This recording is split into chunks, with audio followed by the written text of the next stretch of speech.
We've already seen the impact of the current rain event in many parts of the state. And here in southern Queensland, the Lockyer Valley is again prepared for flooding. It's starting to happen. Neighbourhood centres are an important lifeline when we experience natural disasters, as well as other social issues in local communities. The Laidley Neighbourhood Centre is one of the first places that vulnerable people in that area turn to in a time of crisis, especially at times like right now when rain is causing anxiety in a region that has suffered a lot from natural disasters. It's Neighbourhood Centre Week, and Neighbourhood Centre Queensland and the Queensland Council of Social Service want to highlight the need for extra funding to enable local centres to continue to offer the many services that they provide. Let's talk about that. Alana Wahl is the manager of the Laidley Community Centre. She joins me now. Alana, good morning. Welcome. Hi, David. Thanks for having me. I would imagine at the moment, with the rising water situation in Laidley, this is an interesting time to be talking about anything but the weather. Can I ask what's the situation facing you in terms of the rising waters down there at the moment? Yeah, we've woken up to the worst news possible, which is that Laidley and surrounds has now been impacted again. So our hearts are pretty much breaking for the community who's just starting to partly recover after last time. It's probably even a bit worse this time. So, yeah, not much we can do while the waters are at this stage. We leave that to the emergency services, but we're on standby and certainly get heavily involved in the recovery when that period starts. Alana, in terms of the centre itself, where are you placed in terms of being impacted directly by the waters? Yeah, certainly we're in Mary's. Is likely to get impacted. We were impacted in 2011 and 2013, so we're just crossing everything that doesn't happen this time. We just have to wait and see at this stage.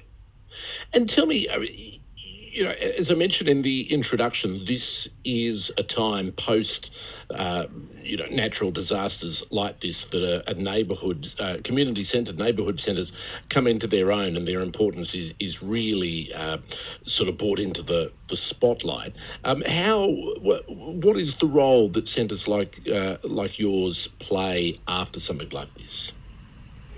Yeah, it's a really interesting area to work in. Even normal times we're responding to people with individual crises, but when a disaster happens, obviously we're one of those places that people come for support, and so it's really important that we have it working from a strong base.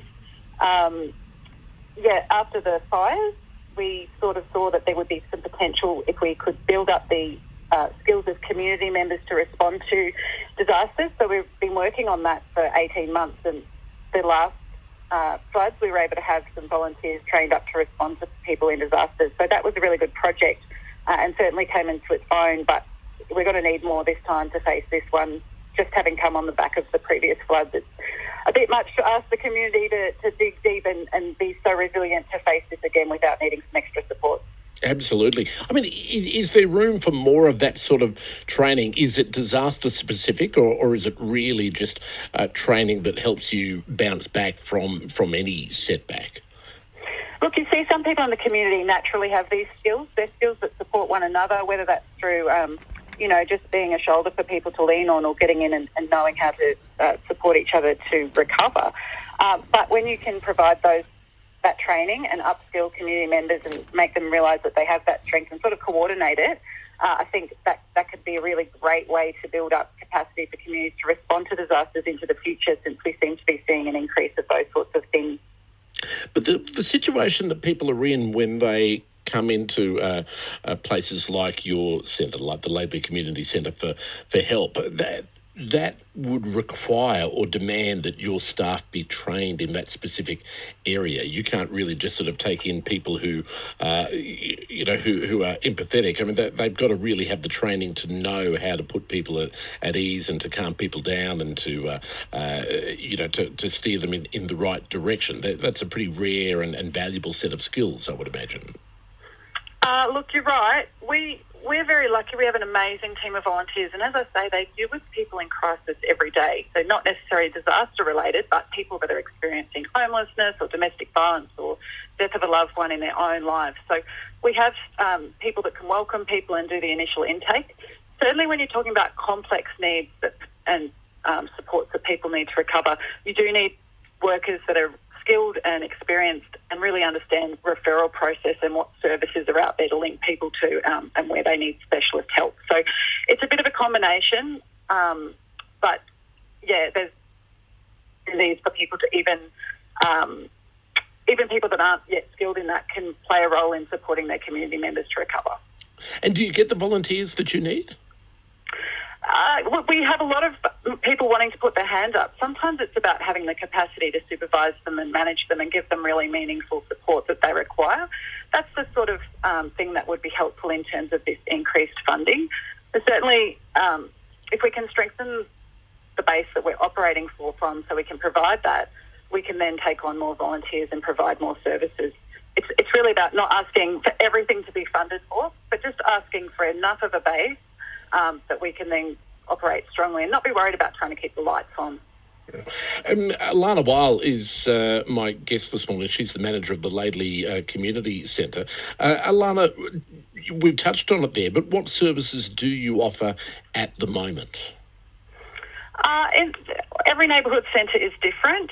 Lately, we focus a lot on crisis support because there is not a lot of other services that are place-based operating in our region, and our community is slipping through the gaps there because of some transport issues and being a regional centre. However, other community centres obviously run different programs, but we're really focused on the most vulnerable people in our community. So a lot of emergency relief, food relief, connecting people who are just experiencing all sorts of challenges in their home lives with specialist support services. And how do you run in terms of funding? Who funds it, and is that funding adequate for what you need to be able to do? Yeah, we're really fortunate. We've got fantastic support from the Queensland Government, who funds our primary service and some of our support services and recognise their contribution to us in that way. So it's challenging to be asking for more, but what we're really asking, as I say, is just enough to make sure we can keep the lights on, keep the security in the place and have some basic computers and whatnot, and then adequate staffing. So a minimum of 2 people on site would really be helpful. Once we've got that base in place, we can go ahead and do the rest by seeking grants or, finding other creative ways to run services. But it's just really, really difficult at the moment not having that adequate base funding from which we can operate from a strong point. So I was going to ask, in Neighbourhood Week, and a good chance to shine the spotlight on what centres like yours do and what a valuable role they play in the communities they serve. But I was going to ask, so what's the message you would want to put out there, and what do you need as a priority? But it sounds like just that extra funding would certainly be up there, wouldn't it? Yeah, well, I work with other neighbourhood centre managers, and nearly the same story that other people say is just need some extra help with staffing. Once we've got enough people that can give that skilled and experienced supervision of volunteers and someone to really address those complex needs when people come in with high complex situations, then the rest of it we can sort of do. There's a lot of community members that make up a community centre board, such as mine, which is local volunteers and people that are interested, and a lot of them have the energy to run programs and activities. It just takes up too much of our time at the moment, though, trying to find funding for the basic everyday. It's a bit like the cost of living situation or Maslow's hierarchy of needs. You need to have your house and your food and your basic necessities met, and then you can go and do the other good stuff. But at the moment, we're just scrambling, sort of patchworking together a whole heap of little funding, and it just takes up too much time and energy, which we could be focusing on other things. Despite all that, and I think you've painted a really clear picture of the challenges you face, without a doubt. But despite that, describe to me, just lastly, a good day at the office. Describe to me, a day that sort of makes it all worthwhile and makes you willing to wade through that other sort of bureaucratic, financial, administrative nightmares that go part and parcel with the job. It's every day. When people don't have anywhere else to turn to and they come to us and we find ways to support them, the emotion that's in their eyes, or even if, it's an old bushie or a farmer who hasn't reached out for help before has come to us and we've offered them, it might be something as simple as some food or like coffee and a chat.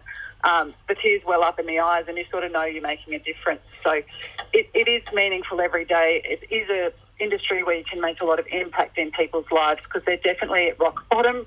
A lot of the time they come to us, and when we don't shut the door and we say, we won't send you home without helping you, they sort of feel that sense of relief and hope that at least someone's there for them. Well, fantastic to be able to shine the spotlight on what you do, and thank you so much for having a chat to me this morning. Thanks, really appreciate your time. Thank you, much appreciated. 17 to 9 on ABC Southern Queensland.